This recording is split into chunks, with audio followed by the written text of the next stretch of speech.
咁呢個麵種咧，我都係用全麥粉去煨。咁我就唔係用白麵粉去煨。呢種咧，尋日就煨咗嘅，咁就擺咗雪櫃。咁而家溫度咧都比較低，咁我要擺喺室溫度去等佢發氣咯，跟住再煨多一次。8.4，當係8.4啦。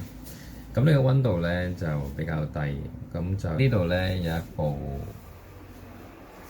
發酵機，咁我就要將佢擺落去。咁我裏邊咧係加咗水嘅。咁一般嚟講係首先係睇個體積啦，第二就睇下有冇氣孔。當個體積膨脹到2倍，同埋嗰個氣孔出現嘅時候，就代表可以再煨。好啦，咁個麵種咧，而家就已經係有呢個蜂巢狀，變得活躍啦已經。咁我而家咧就磅下佢有幾重。咁呢度而家咧就有330。咁我通常睇個大細有幾多？330嘅話，我可能煨一半，可能160到170咁上下。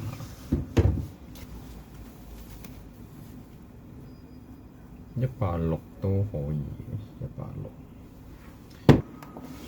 咁水加幾多咧？通常我都係加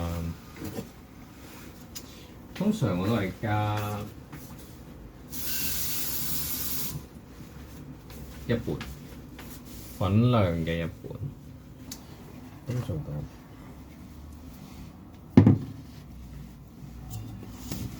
之前我都係用手去撈嘅，同埋用手咧其實係好啲。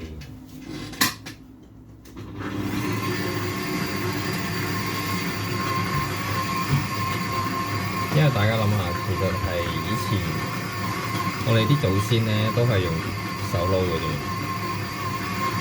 所以用手撈係絕對冇問題，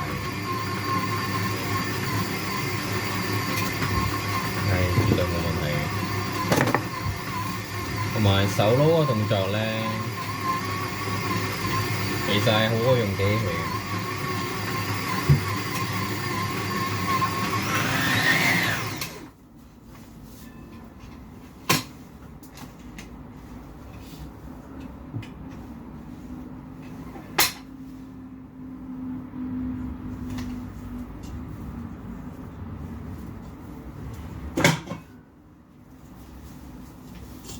手撈咧係好過用機器，機器都只不過係模仿手撈嗰個動作，佢又模仿得唔係咁好。同埋你鍾意做包嘅人咧，會鍾意用手撈，因為你就係要有嗰種手感嘛，有種手感嘛。種就出咗嚟啦，咁我就俾佢發多呢個溫度係發酵機嘅溫度係30度，濕度85%，咁我就俾佢發多2個鐘落嚟。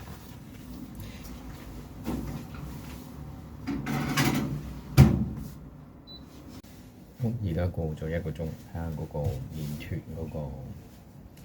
睇下麵團個大細變成點。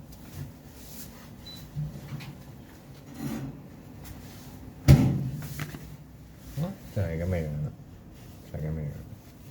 咁摸落去咧都比較實，比較實。我再慢啲動作啊，咁樣。你見到係比較黏嘅，所以未得發多，我都發多1個鐘，發多1個鐘。好，又過咗1個鐘。睇到個麵條好似係再大好多，好啦，呢個程度咧就幾好啦。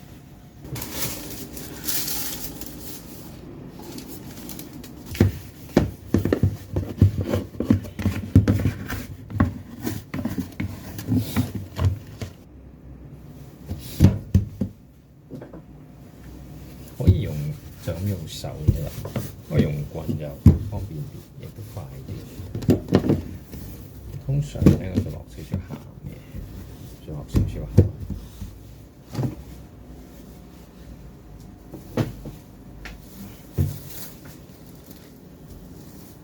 呢啲咧就係豆漿嗰啲渣嚟嘅，就煮埋佢，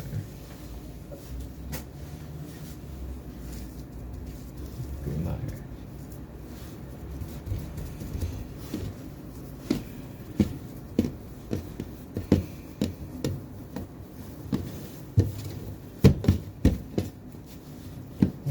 攞嚟調渣。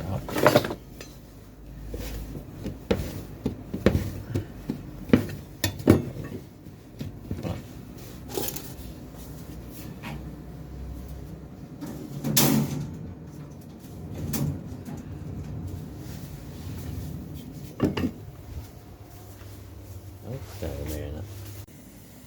好，而家咁我哋睇下嗰個包嘅粉口狀態，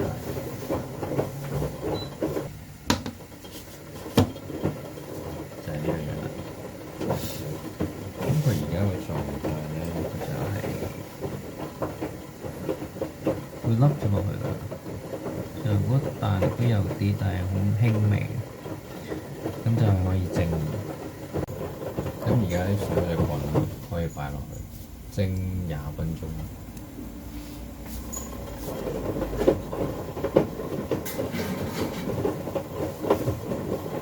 蒸20分鐘。好，而家20分鐘就夠啦。